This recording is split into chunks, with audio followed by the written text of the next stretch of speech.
ഒരു പത്തരമാറ്റ തനിത്തങ്കം സഖാവായ മോഷ്ടാവിനെ കുറിച്ചാണ്. കണ്ണൂർ കൂത്തുപറമ്പിൽ നിന്നുള്ള വാർത്തയാണ്. വയോധികയുടെയും സ്വർണം പൊട്ടിച്ചോടിയ മോഷ്ടാവിനെയും ഒടുവിൽ പോലീസ് പിടികൂടി. CPIM Koothuparamba east local committee അംഗവും 4-ാം വാർഡ് കൗൺസിലറുമായ PP രാജേഷ് പോലീസ് പിടിയിലായി. ഒടുവിൽ പാർട്ടി പുറത്താക്കി. കഴിഞ്ഞ വ്യാഴാഴ്ചയാണ് ഈ കേസിന് ആസ്പദമായ സംഭവം നടക്കുന്നത്. വയോധിക വീടിന്റെ അടുക്കളയിൽ ഇരുന്ന് മീൻ വൃത്തിയാക്കിക്കൊണ്ടിരിക്കവെയാണ് ഹെൽമറ്റൊക്കെ ധരിച്ച് മാസ്ക് ഒക്കെ ധരിച്ച ഒരാൾ വീട്ടിനകത്തേക്ക് കയറി വരികയും പിന്നീട് മാല പൊട്ടിച്ച് ഇരുചക്ര വാഹനത്തിൽ രക്ഷപ്പെടുകയും ചെയ്തത്. നാട്ടുകാരെത്തിയപ്പോഴേക്കും പ്രതി രക്ഷപ്പെട്ടിരുന്നു.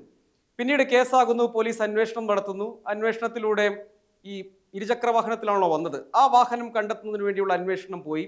CCTV ദൃശ്യങ്ങൾ കേന്ദ്രീകരിച്ച് അന്വേഷണം പുരോഗമിച്ചു. ചില ദൃശ്യങ്ങൾ ലഭിച്ചു. ഒടുവിൽ സംശയിക്കപ്പെടുന്ന ഇരുചക്ര വാഹനം കണ്ടെത്തി. പിന്നാലെ ആ വാഹനത്തിന്റെ ഉടമയെയും പോലീസ് കണ്ടെത്തി. പിന്നീടാണ് പോലീസിന് മനസ്സിലാകുന്നത് ആ സമയത്ത് ഈ വാഹനം ഉപയോഗിച്ചത്, വാഹനത്തിന്റെ നമ്പറൊക്കെ മറച്ചിരുന്നു.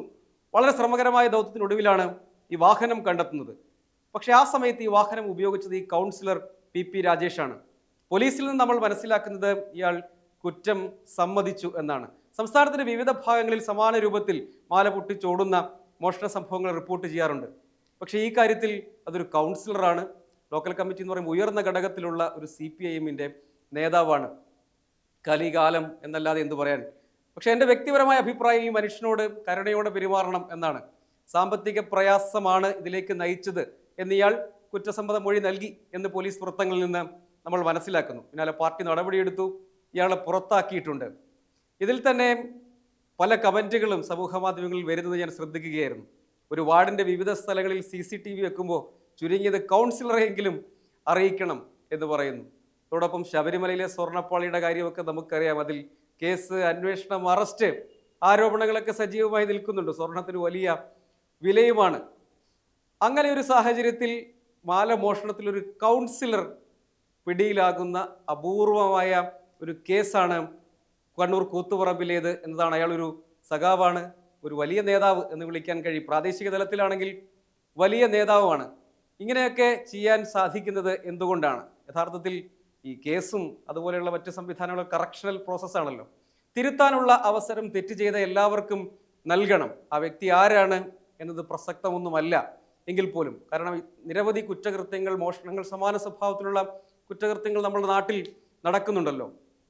പക്ഷെ ഇതൊരു തനിത്തങ്കം കൗൺസിലർ മോഷ്ടാവായി എന്നതാണ് ഈ കേസിൻ്റെ ഒരു അപൂർവത എന്നത്. ഈ കൗൺസിലർമാരൊക്കെ ആകുമ്പോൾ ഏത് വീടുകളിലും എപ്പോഴും കയറി ഇറങ്ങാൻ കഴിയുന്ന, അല്ലെങ്കിൽ അങ്ങനെയുള്ളവരാണല്ലോ ജനപ്രതിനിധികൾ. അതുപോലും വിശ്വസിക്കാൻ കഴിയില്ലല്ലോ. നേരത്തെ പറഞ്ഞ പോലെ കലികാലം എന്നല്ലാതെ എന്ത് പറയാനാണ്. പക്ഷേ ഈ സ്വർണം ഇത് കണക്ട് ചെയ്യപ്പെട്ടതുകൊണ്ട് സമീപകാലത്തെ കേരള രാഷ്ട്രീയത്തിലെ സ്വർണത്തെ കേന്ദ്രീകരിച്ചുള്ള വിവാദങ്ങളിൽ അതിൻ്റെ ഒരു എപ്പിസോഡ്, അല്ലെങ്കിൽ അതിനെ കണക്ട് ചെയ്യപ്പെടാൻ കഴിയും വിധമുള്ള മറ്റൊരു അധ്യായമായി പോയി ഈ മോഷണ കേസ് എന്നതാണ്. അതിൽ ഞാൻ നേരത്തെ പറഞ്ഞതുപോലെ ആരും മോഷ്ടാവായി ജനിക്കുന്നില്ലല്ലോ. സമൂഹം കള്ളനാക്കിയതാണോ, അതല്ല മറ്റാരെങ്കിലും ആണോ, എന്തുമാകട്ടെ തിരുത്താൻ അയാൾക്ക് അവസരം കൊടുക്കുക. അതോടൊപ്പം കേസ് നടക്കട്ടെ. ഒരു കൗൺസിലറൊക്കെ മോഷ്ടാവുക അചിന്തനീയം. എന്തായാലും അങ്ങനെ ഒരു കേസാണ് കണ്ണൂരിൽ സംഭവിച്ചിരിക്കുന്നത്. അപൂർവമാണ്, ഞെട്ടിപ്പിക്കുന്നതാണ്.